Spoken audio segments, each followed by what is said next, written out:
кеш, құрметті көрермен, эфирде Сатпаев телеарнасының жаңалықтар қызметі. Студияда Алтынгүл Машкенқызы. Бүгінгі хабарымызда. Кеше қаламызға дін істер жөніндегі республикалық ақпараттық насихат тобының мүшелері келіп жиын өткізді. Қаламызда тұран жаңа сауда үйінің ашылу салтанаты өтті. 3 тілде оқыту заман талабы. Бүгін елбасы жолдауын насихаттауда ақпараттық насихат тобының мүшелері кітапхана қызметкерлерімен кездесті. Қаламызға жұмыс сапарымен келген республикалық ақпараттық насихат тобының мүшелері қала жұртшылығымен кездесіп жиын өткізді.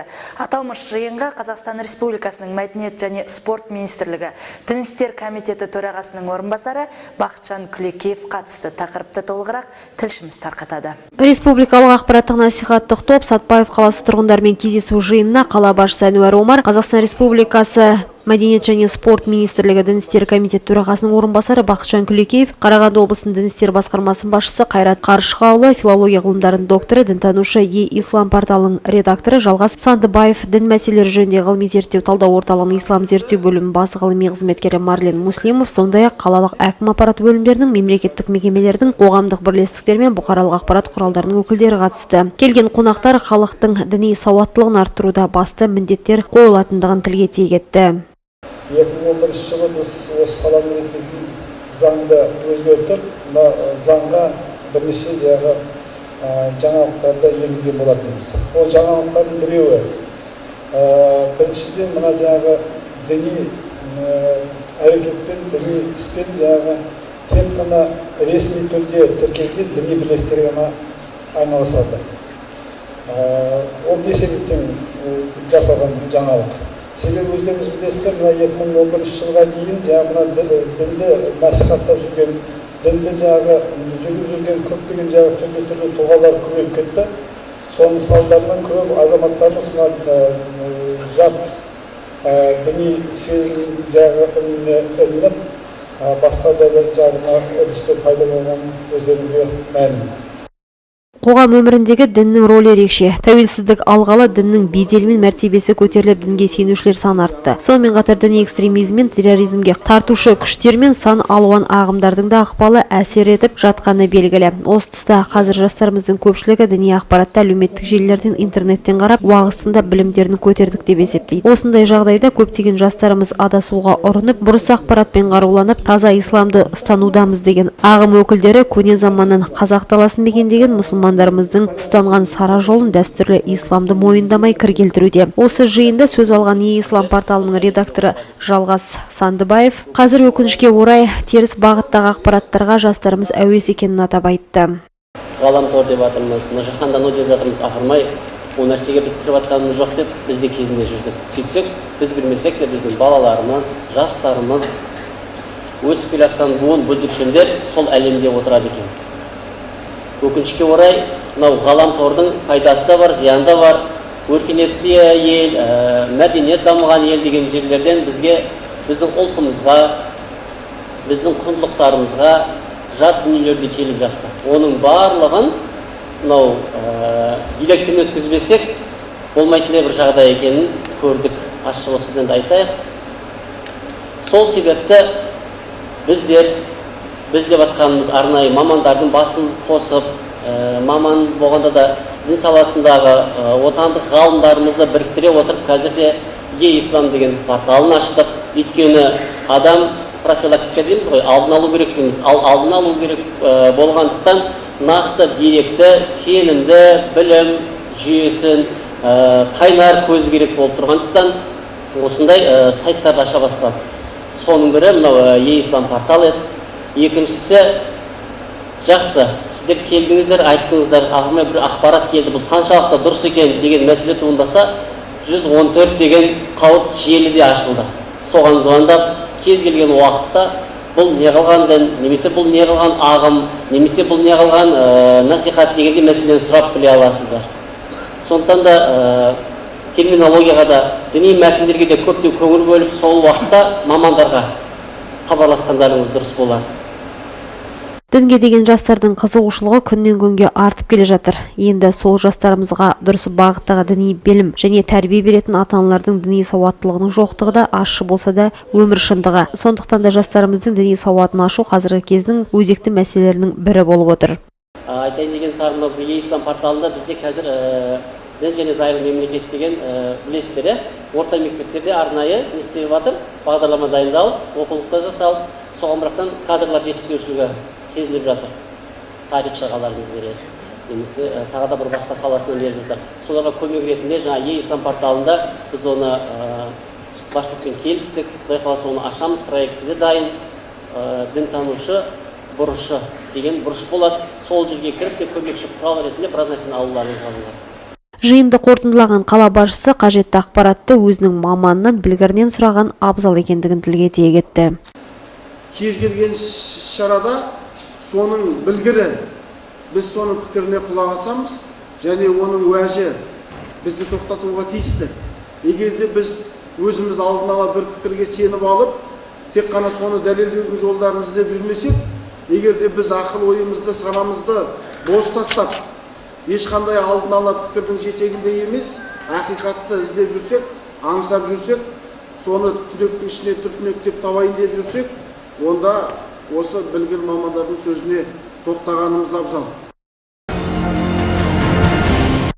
Қаламызда жыл сайын, тіпті ай сайын бір нысанның лентасын қию дәстүрге айналғандай. Бүгін қаламыздағы тәуелсіздік даңғылы бойында орын тепкен Тұран сауда үйінің салтанатты ашылу шарасы өткізілген болатын. Оған қалалық әкімшілік өкілдері, жеке кәсіпкерлер қатысып, салтанатты шараның куәсі болды. Бүгін қаламыздың тұрғындарына тамаша тарту жасалды. Дәлірек айтқанда, халықты сыртқы киімдермен және аяқ киімдермен қамтуды мойнына алған Тұран сауда үйі есігін айқара ашты. Сауда үйінің ашылу салтанатына қала әкімі Әнуар Омар және қалалық әкімшілік өкілдері мен жеке кәсіпкерлер және дос-жарандар жиналды. Аталмыш шарада қала басшысы өз құттықтауын білдіріп, елбасының сарабдал саясатының арқасында шағын кәсіпкерлік мемлекет тарапынан қолдау тауып, қалада бірқатар сауда орталықтары бой көтеріп келе жатқандығын мақтанышпен жеткізді. Қадірлі сәтпаевтар, құрметті қала қонақтары, осы аптаның ішінде біз міне екінші сауда нысанының ашылуына куә болып отырмыз. Осы Сәтпаев қаласындағы 70 мың тұрғындардың қай сұрақта болса да қажеттігін ашу үшін, оларға қызмет етудің сапасын барынша жаңарту және уақыт талабына сәйкес деңгейін көтеру үшін жасалып жатқан осы қадамдарды аса маңызды деп есептеймін. Қаланың көрнекті және халыққа жетуіне қолайлы телімдерінде осындай сауда үйлерінің ашылуы, басқа да ғимараттардың әртүрлі қызмет көрсету нысандарының ашылуы бұл бүгінгі күннің талабы. Осындай ыңғайлы қаланың бөліктерінде осы Тұран сауда үйі тәрізді нысандардың ашылуы халыққа деген жасалып жатқан жағдай. Осы табысты, берекелі болсын деп тілеймін. Енді осы дүкеннің маңайын абаттандыру, сәулеттендіру мәселелері қай уақытта да күн тәртібінде тұруға тиісті. Өйткені ол да қаланың стратегиялық бағыттарының біреуі. Осыны жасап жатқан құрметті Нина Аркадьевна, өзіңізге рахмет айтамын, құтты болсын. Тұран сынды ғимараттар қаламыздың көркіне көрік қосып тұрар сөзсіз. Мұндай бірегей сауда орталығының ашылуы Сәтпаев қаласының жылдан жылға экономикасының кеңге қанат жайып өркендеп, халқымыздың әл-ауқатының жақсарып келе жатқанының белгісі. Аталмыш сауда үйінің лентасын қала әкімі Әнуар Серікбайұлы және жеке кәсіпкер Нина Любимова қиып, келген қонақтар ішке қарай бас сұқты.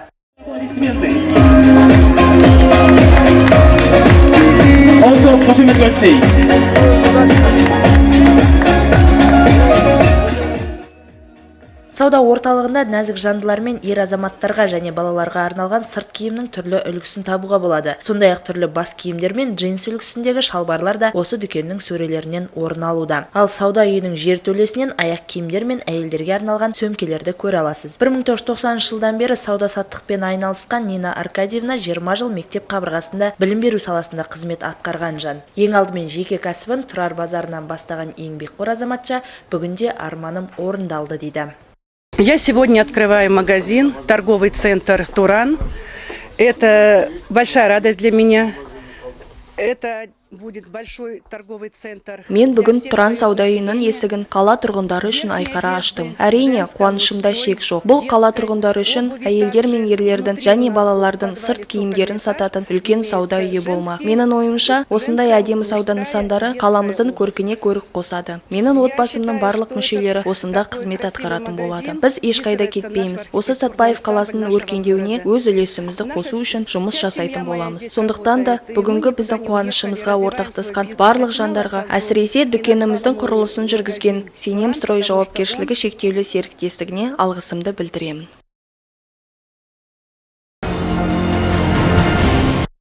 Жаңалықтарымызды одан әрі жалғастырамыз. Тіл тек қарым-қатынас тілі ғана емес, ол ұлттық тіліміздің көрініс табатын әлеуметтік құбылысы, мәдениетіміздің биік тұғыры. Сондықтан тіл әлемдегі ұлттық мәдениеттің ара қатынасында аса маңызды рөлге ие. Бұл ретте Қазақстан Республикасының тіл саясаты мемлекеттік тілді дамытуға және республикада қолданылатын өзге де тілдер үшін жағдай жасауға бағытталған. Сол себепті де Қазақстан Республикасының президенті Нұрсұлтан Назарбаевтың Қазақстан 2050 стратегиясы қалыптасқан мемлекеттің жаңа саяси бағыты жолдауында қазақ тілі және тілдердің үш тұғырлығына ерекше маңыз берілген болатын. Үштілдік туралы Қазақстан Республикасының президенті Нұрсұлтан Әбішұлы Назарбаев білім және ғылым саласы қызметкерлерінің 3-ші съезінде сөйлеген сөзінде ағылшын тілінің қажеттілігі әлемге тән қажеттілік, бүгінгі күн талабы. Ал орыс тілін жақсы білу біздің байлығымыз десе, 2007 жылы жаңа әлемдегі жаңа Қазақстан атты жолдауында Қазақстан бүкіл әлемде халқы үш тілді пайдаланатын жоғары білімді ел ретінде танылуға тиіс. Бұлар қазақ тілі, мемлекеттік тіл, орыс тілі, ұлтаралық қатынас тілі және ағылшын тілі жаһандық экономикаға ойдағыдай кіру тілі деген болатын. Осы тұрғыда маңызы зор мәселеге ұстаздар тарапы да үн қатты. Елбасы 2006 жылдың қазанында өткен Қазақстан Халқы Ассамблеясының 12-ші құрылтайында үш тұғырлы тіл туралы идеяны жария етті. Ал 2007 жылдың жолдауында тілдердің үш тұғырлығы атты мәдени жобаны кез кезеңмен іске асыруды ұсынды. Бұл идеяның негізі мынандай: Қазақстанды бүкіл әлем халқы үш тілді бірдей пайдаланатын жоғары білімді мемлекет ретінде тануы керек. Олар қазақ тілі, мемлекеттік тіл, орыс тілі, ұлтаралық қарым-қатынас тілі және ағылшын тілі жаһандық экономикаға ойдағыдай кірігу тілі. Яғни мемлекеттік тілді дамытамыз, орыс тілін қолдаймыз және ағылшын тілін үйренеміз. Қорыта айтатын болсақ, көп тілді білім беру бағдарламасы аясында үш тілді меңгеру тәжірибесін жинақтап, әлемдік деңгейде көтерілуіміз керек. Қазіргі таңда Қазақстан Республикасындағы көп тілді білім беру, жоғары білім беру саласының негізгі бағыттарының бірі болып саналады. Көп тілді тұлғаны қалыптастыру жолында жоғары оқу орнының маңызы зор. Себебі негізгі құндылықтар мен өмірлік қағидалар осы уақытта қалыптасады. Жоғары оқу орнында студент өзінің мәдени, ұлттық, этникалық қажеттіліктерін жүзеге асырып, оның бойында гуманистік, жалпы адамзаттық қасиеттердің қалыптасуына қолайлы жағдай және орта жасалады. Қазақстан Республикасының президенті 2011-2020 жылдарға арналған Қазақстан Республикасының білім беру жүйесін дамыту бағдарламасы, 2011-2020 жылдарға арналған тілдерді дамыту ең қолдану бағдарламасы мен тілдер үш бірлігі мәдени бағдарламасына сәйкес 2020 жылға қарай қазақ тілін барлық қазақстандықтар орыс тілін 95% және ағылшын тілін 25% меңгерулері тиіс деген болатын. Аталмыш бағдарлама бойынша қаламыздағы білім ордаларда, балабақшаларда, орта білім беретін оқу орындарда тиісінше жұмыстар атқарып, оқушылар мен студенттерге балабақша балғындарына үш тілді меңгертуде. Бүгін елбасы жолдауын насихаттауда ақпараттық насихат тобының мүшелері кітапхана қызметкерлерімен кездесті. Кездесуде негізгі үш бағыт бойынша ақпарат берілді. Толығырақ әріптесім жалғастырады. Елбасы нұрлы жол болашаққа бастар жол атты жолдауында мәңгілік ел идеясын елдің біріктіруші күші ешқашан таусылмас қуат көзі деп атап көрсетті. Оны 21 ғасырдағы Қазақстанның мызғымас идеялық тұғыры ету үшін атқарылатын жұмыстарды да айқындап берді. Елбасы жолдауының негізінде қаламызда атқарылған жұмыстар баршылық деген ішкі саясат және тілдер дамыту бөлім басшысының орынбасары Бақытжан Жайлаубаев кітапхана өкілдерімен кездесуде жиынның мақсатын атап, сөз кезегін тұрғын үй коммуналдық шаруашылығы, жолаушылар көлігі, автокөлік жолдары, тұрғын үй құрылыс инспекциясы мемлекеттік мекемесінің меңгерушісі Дәуір Жүнісбековке берді. Нақты мекеменің жұмысына келетін болсақ, ол жолдауда тұрғын үй коммуналдық шаруашылығы инфрақұрылымы және су жылумен қамтамасыз ету жүйелерін жаңғырту деген сұраққа өте көп мән берілген. бүгінгі ағымдағы жағдайды алатын болсақ, республика бойынша тұрғын үй коммуналдық шаруашылық сектор желілері тозудың жоғары деңгейімен және шығындарының ерекшелігімен сөзіміз біліп отырмыз. Ел бойынша жылу желілерінің орташа тозу деңгейі бүгінгі таңда 63% құрайды. Енді біздің қала бойынша осы бағыттарда қандай жұмыстар атқарылып жатыр? Бұған қысқаша тоқталып өтсек. Жылу энергетика кәсіпорны бар бізде. Сол бойынша тиісті қаражат бөлінген. Қазақмыс корпорациясының бюджеттің есебінен мердігер ұйымдармен келісім шарттар жасасылып, нөмір 1 және нөмір 2 жылу станцияларына, 2 жылу қазандығына және 4 қазандықтың газ өткізу қондырғыларын күрделі жөндеу, 10 қазандыққа жылыту және бу қазандықтарына ағымдық жөндеу жүргізілді.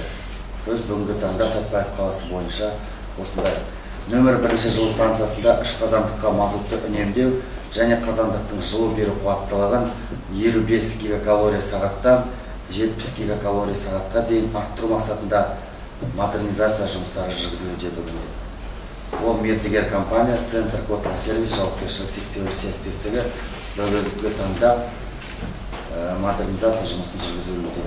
Дәуір Қойшығар ауылының айтуынша, қаламыз жылу беру маусымына толықтай 100% дайын. Жылу, су, кәріз желілерін дайындау сұрағына келетін болсақ, энерго желілер аймақтық кәсіпорынмен жылу желілері бойынша 98 километр жылу желілері ауыстыру жоспарланса, бүгінгі күні орындалғаны 18,465 километр желі ауыстырылған, яғни 102%-ді құрап отыр. Су желілері бойынша 6,562, яғни 88,3% орындалған. Ал кәріз желілері бойынша 750 метр кәріз құбыр ауыстырылған. Сонымен қатар, тұрғын үйлерді жаңғырту бағытында да 15 үй жөндеу жұмыстарынан өткен болатын. Осы сұрақ төңірегінде қала ішіндегі және Жезқазған, Қарағанды, Қызылорда тас жолдарының жөндеу жұмыстарына қатысты да сұрақтар қойылды. Аталмыш жолдар республикалық деңгейге қарағандықтан оның мәселесі жуық арада шешімін табады деген жауаптар берді. Одан әрі мүлікті жария ету қаламызда қандай жағдайда екенін қаламыздағы қаржы және экономика бөлім басшысының орынбасары Марат Тұрсынұлы баяндады.